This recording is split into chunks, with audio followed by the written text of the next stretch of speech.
Hey everybody and welcome back. So today I will teach you how to connect OBS virtual camera to Ome TV. So what you need to do, this is really simple. First you need to add a source.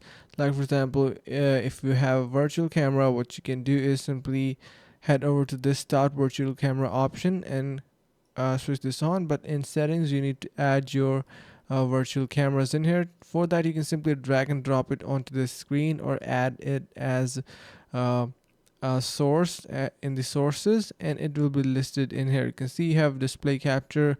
You can add your TV in here and it will be automatically be started. So this is how easy it is to add virtual cameras. You can even add videos in here if you want to add those. So like for example, if I have this video, I can put it in there, simply drag and drop, and it will be playing. So this is how simple it is. I hope this is going to be helping, and see you guys around in the next video.